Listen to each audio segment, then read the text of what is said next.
Assalamualaikum warahmatullahi wabarakatuh. Salam sejahtera untuk kita semua. Saya Nora Susanti Batubara, mahasiswa Magister Pendidikan Dasar pada Universitas Terbuka. Untuk melengkapi tugas sesi diskusi 5 pada mata kuliah Studi Komparatif Pendidikan Dasar di berbagai negara, saya akan memaparkan pendapat saya sesuai dengan topik diskusi pada sesi 5. Fenomena ChatGPT yang merupakan bagian dari artificial intelligence dan dampaknya dalam pendidikan dengan mempertimbangkan segala kelebihan dan kekurangannya.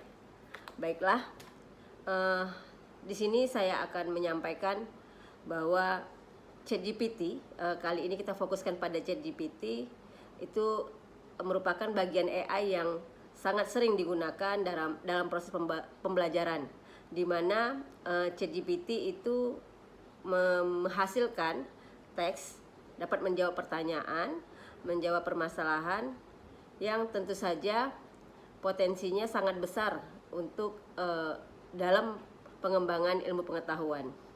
Namun ada beberapa hal yang saya ambil di sini.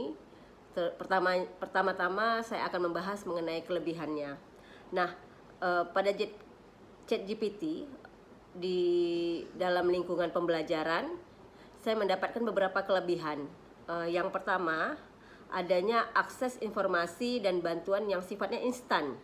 Jadi ketika kami pendidik membutuhkan informasi sumber belajar secara cepat, maka artificial intelligence menjadi solusi yang pertama kami lakukan.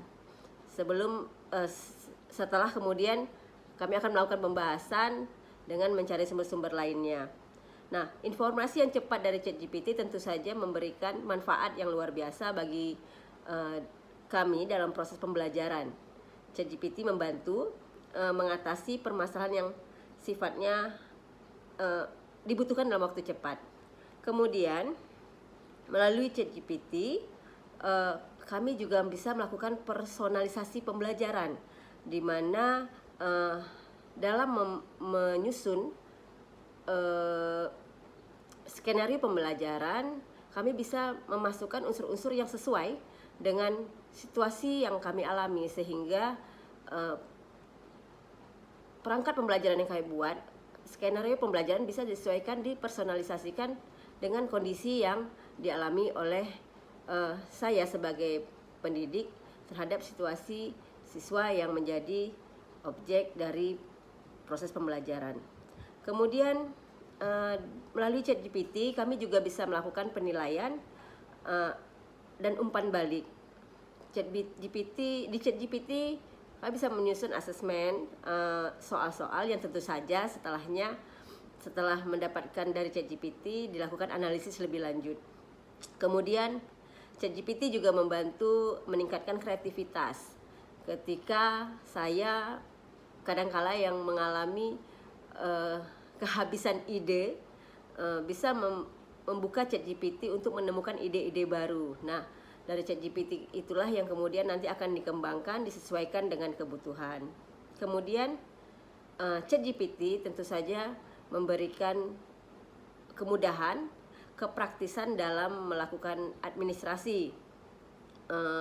Seperti yang tadi saya sampaikan, menyusun program pembelajaran, membuat asesmen, dan memunculkan ide-ide baru dalam proses pembelajaran. Masih banyak lagi kelebihan dari ChatGPT yang saya dapatkan, dan tentu saja sangat membantu dalam proses pembelajaran. Nah, sesuai dengan pembahasan, tentu saja di sini ada kekurangan atau kelemahan yang saya dapatkan dan dapat kita bahas bersama dari artificial intelligence tersebut. ChatGPT ini ternyata yang pertama itu keakuratan data dan keandalan datanya tidak bisa kita andalkan. Karena apa? Karena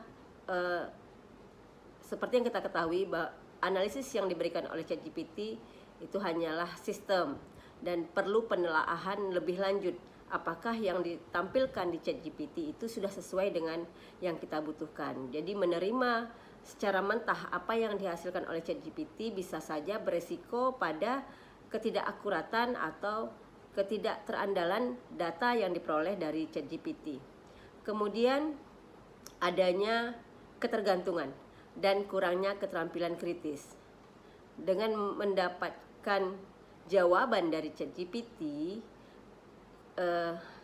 dengan sangat mudah, tentu saja membuat itu ketergantungan. Ketika hari ini mendapatkan dengan mudah, besok ketika membutuhkan sesuatu tanpa berpikir panjang akan mengandalkan ChatGPT lagi. Hal itu membuat saya sebagai pendidik tentu saja berpikir ada yang mudah, kenapa harus yang sulit? Tapi ternyata itu membuat saya untuk sulit untuk berpikir kritis. Ketergantungan itu membuat saya merasa tidak perlu berpikir lebih.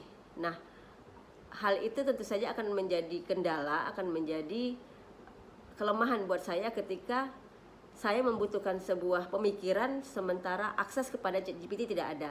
Nah, di situ baru saya menyadari bahwa keterampilan berpikir kritis saya menurun. Nah, dengan tidak mengandalkan ChatGPT untuk segala kebutuhan, saya akan terbiasa untuk melatih kemampuan keterampilan berpikir kritis lebih baik lagi. Kemudian ChatGPT ternyata menyebabkan kurangnya interaksi sosial dan emosional. ChatGPT tidak hanya ditemukan melalui akses web, tapi juga melalui HP, sehingga kegiatan yang sifatnya lebih personal itu dilakukan tanpa ada interaksi dengan orang lain. Kebutuhan akan sosialisasi dengan orang lain tentu saja berkurang, dan hal itu menyebabkan hubungan antar manusia itu berkurang. ChatGPT mengurangi hubungan antar sosial. Nah, plagiarisme adalah bagian juga yang merupakan kelemahan dari ChatGPT.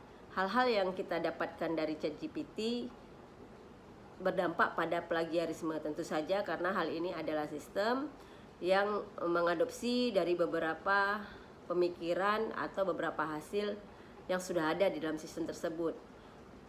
Originalitas dari hasil karya yang menggunakan ChatGPT jelas sangat diragukan, dan plagiarisme tentu saja terjadi di sana. Kemudian ketika kita menggunakan ChatGPT secara terus-menerus, ketergantungan tadi itu tentu saja akan menimbulkan efek kurangnya peranan guru dalam proses pembelajaran. Nah, hal inilah yang tentu saja kita tidak ingin terjadi. Peranan guru itu tidak bisa digantikan oleh apapun. Kita harus menyampaikan pada siswa bahwa teknologi tentu saja sangat membantu dalam perkembangan kehidupan. Masa depan membutuhkan teknologi, tapi teknologi tanpa pemikiran kritis, tanpa analisis yang lebih dalam, menerima teknologi tanpa menilai apakah pantas, apakah sesuai, itu adalah hal yang salah. Terlena dengan teknologi akan menyebabkan kehancuran. Nah, disitulah tugas kita guru untuk menyampaikan, untuk membimbing siswa, memberikan mereka pemikiran bahwa ChatGPT ini bukanlah sesuatu yang menjadi satu-satunya sumber. Nah, ChatGPT ini, hasil dari ChatGPT ini bisa kita telaah kembali, harus kita telaah kembali apakah sesuai apa tidak, seperti itu.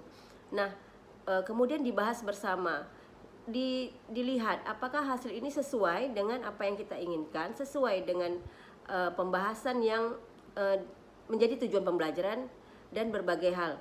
Nah, dengan mengajak siswa berpikir bersama, menelaah hal-hal yang kita dapatkan dari ChatGPT, tentu saja membuat kesadaran pada siswa untuk memahami bagaimana konteks artificial intelligence tadi yang ditemukan dalam ChatGPT itu tetap membutuhkan penelaahan lebih lanjut, dan peran guru dalam membimbing siswa mengatasi hantaman-hantaman kemajuan zaman semakin besar. Nah, sebagai guru tentu saja kita harus meningkatkan kemampuan, meningkatkan kapasitas, meningkatkan kualitas diri untuk tidak tertinggal dalam kemajuan teknologi.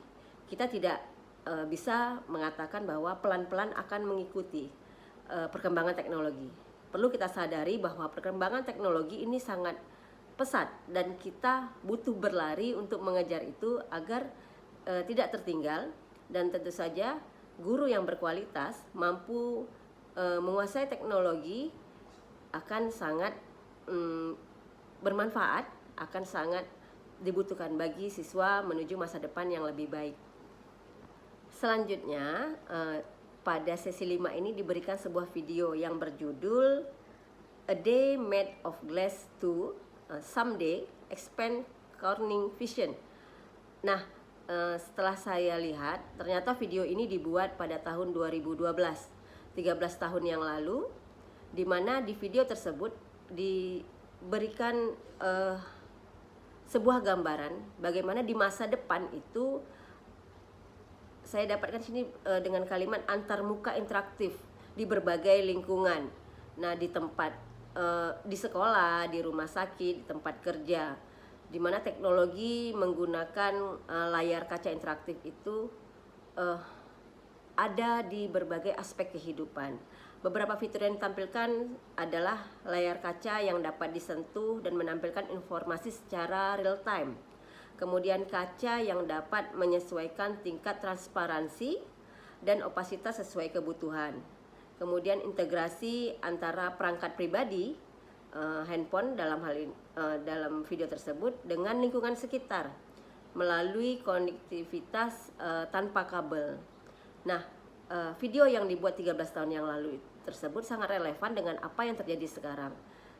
Video itu menggambarkan bagaimana masa depan dengan kecanggihan teknologi, dan itu sudah terjadi saat ini. Beberapa hal yang ada di dalam video tersebut sudah dapat direalisasikan. Hal itu menggambarkan bahwa kecepatan perkembangan teknologi itu tidak dapat kita tahan, tapi justru kita imbangi dengan ikut mengembangkan diri, ikut menguasai teknologi tersebut.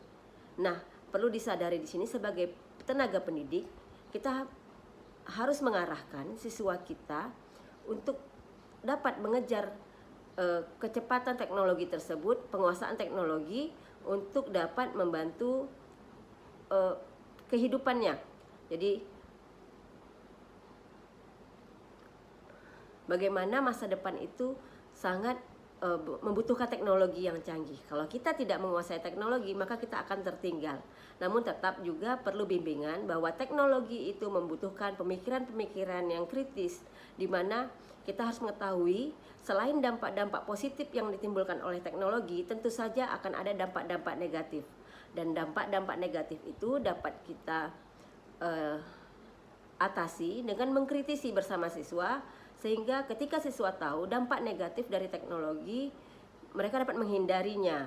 Salah satunya yang saya sebutkan ketika kita menggunakan ChatGPT, kurangnya kebutuhan sosialisasi, personalisasi diri yang lebih kuat, kemudian ketergantungan kepada teknologi. Bagaimana ketika teknologi ini kemudian terhenti karena sumber daya alamnya yang habis, nah manusia akan mengalami kesulitan seperti itu. Nah, ketika siswa mempersiapkan masa depannya sudah mengetahui apa dari kelemahan dari teknologi, maka mereka sudah bisa mempersiapkan diri tidak hanya untuk ikut berkembang bersama teknologi, tapi mereka juga siap untuk mempersiapkan diri ketika teknologi itu akan menghancurkan masa depan mereka. Jadi ada antisipasi atas perkembangan teknologi, dan siswa kita menjadi lebih siap menghadapi masa depan yang semakin luar biasa. Terima kasih. Assalamualaikum warahmatullahi wabarakatuh.